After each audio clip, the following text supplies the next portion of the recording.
Hi friends, welcome back to another episode of Generation Tech. My name is Alan. Just a quick reminder, we're giving out 2 Generation Tech t-shirts to our fans just like us on Facebook to enter the competition, and we'll let you know later this week in one of our videos who the winner is. Last episode we talked about how the First Order improved their ships from Imperial designs. For the most part, they made very safe, logical, and incremental changes to the designs based off prior experiences, which is what one would expect from an organization that prides itself on control and guaranteed success. I mean, why change things when you know they will work? It might be boring or familiar, but innovation is risky. Disney. Anyway, today we're going to continue that train of thought and talk about how the First Order improved the infamous Stormtrooper. At the end of the Galactic Civil War, Masa Amida signed the Galactic Concordance Treaty on behalf of the entire Empire. But it didn't really mean anything. It's kind of like me signing a document on behalf of all of Generation Tech, stating that we will now stop spreading hateful messages about aliens. Sure, I say you guys are Generation Tech at the end of each video, but are you? Or am I just secretly conditioning you guys to hate aliens? Or am I just preparing you for the eventual alien invasion that will be happening exactly 607 days from now? Am I from the future? Does it even matter? I mean, aren't we all in control of our own destinies? Steve? Yes, Steve, I'm talking to you, sitting there in that comfortable chair wearing that black sweater, thinking about how terrible work's gonna be on Monday and if you'll finally have the courage to quit that dead-end job and follow your dreams of becoming a video game designer. Wait, what was I talking about?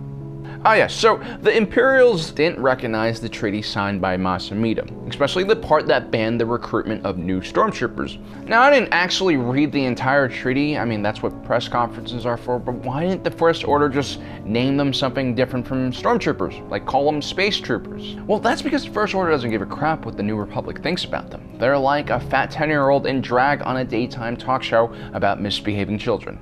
I digitally put Jabba the Hutt back into the original Star Wars movie. I'll do what I want. And in truth, the New Republic was one of their last concerns. In the waning days of the Empire during the contingency plan, the late Emperor's minions focused on finding the best Imperial leaders and trainers that would go on to build the new Empire. Amongst them were individuals like Administrator Gleb and General Brendol Hux. Gleb was the headmaster of future Imperial military leaders and specialized in training young Imperials. She was known for teaching her students to not make friends, but allies that would be beneficial to their own improvement. Brendol Hux, the father of this bastard ginger demon baby, was the headmaster of the Imperial Academy on Arcanus. Brendol experimented with very extreme methods of training soldiers. He wanted to create a completely loyal individual that was also ruthless and skilled on the battlefield. Having served the Republic during the Clone Wars, Hux had an admiration for the clone troopers and their Jedi generals. He felt like the Imperial Stormtroopers lacked the dedication and skill level of their Clone Wars counterparts and sought to replicate the same qualities in his own students. Hux believed that a soldier needed to be trained from birth. Instead of having a natural family, their fellow soldiers would be their brothers and sisters, their commanders would be their fathers and mothers, and the Empire would be their home. Many Imperials frowned upon Brendol's extreme methods and military philosophies, but they couldn't argue against his methods because Arcanus Academy turned out some of the most talented cadets. Brendol wasn't satisfied by his success and created a secret society known as the Commandant's Cadets. This was a hand-selected group of individuals who were extremely talented and ruthless. In order to join, they had to show their loyalty by killing a fellow cadet. After the Battle of Endor, Arcanus Academy came under siege by the Republic. Gallius Rax, the Emperor's protege and leader of the contingency plan, sent a bounty hunter to save Hux and his illegitimate child he fathered with a kitchen wench, fascist Ron Weasley. These two would become an integral part of the rise of the First Order. As the Imperial remnant prepared for battle on the world of Jakku, Hux received a batch of local orphans. He would train them without any restrictions and they would become the first Stormtroopers of the First Order. One of them would go on to be called Cardinal. Cardinal would become Brendol Hux's right-hand man and head the training program for all Stormtroopers. Years later, Brendol Hux would recruit another savage known as Phasma, and she would be put in charge of training older troopers. Like the Empire, the First Order usually recruited individuals that didn't have much going on in their lives. It was because of this that most First Order troopers were extremely loyal. The technological gap between some of these worlds and the First Order was so large that it was like being recruited by the gods. And many of these worlds were also worlds forgotten by the New Republic. While the older Hux focused on building loyalty and using natural selection to weed out the weaker troopers, the younger Hux, or Ginger Spice in drag, relied more on technology to monitor the troopers' every movement and thought. But eventually, not funny Conan O'Brien would sick Phasma onto her dad like a rabid dog and fulfill the evilness implied by his hair color. For the record, guys, I don't hate gingers. I actually do have red hair in my beard, which actually freaked me out when I found out about that. But what about their equipment? It basically looks like Hux and company took the old Imperial Stormtrooper armor and weapons and gave it to Jonathan Ives, which actually isn't that far from the truth. Nothing says soulless and authoritarian conformity like Apple, which is what I'm reading this script off of. It's just easier.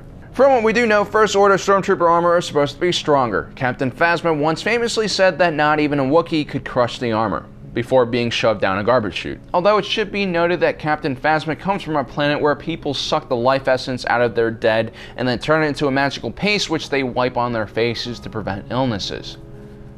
Yeah. So I'm guessing anything stronger than armor made out of bone would impress her. In reality, the First Order's armor seems to function in a similar way as Imperial armor. The white plates deflect blaster bolts and the black body glove is supposed to dissipate the energy. But at the end of the day, bowcaster bolts still do this, and lightsabers will still do this.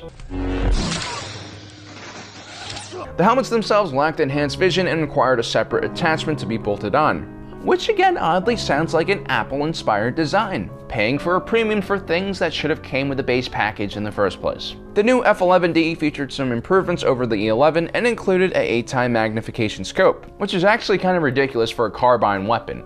Not that anyone could actually see out of those scopes with those helmets on. Probably. What is interesting though is the First Order created several specialty units like the Riot Control Trooper, which is essentially a melee shield-wielding trooper. While they might seem pointless on the battlefield, they definitely are more useful than the average trooper in a lightsaber fight. There are also Flame Troopers and Mega Blaster Troopers, which can increase the overall firepower of a squad substantially.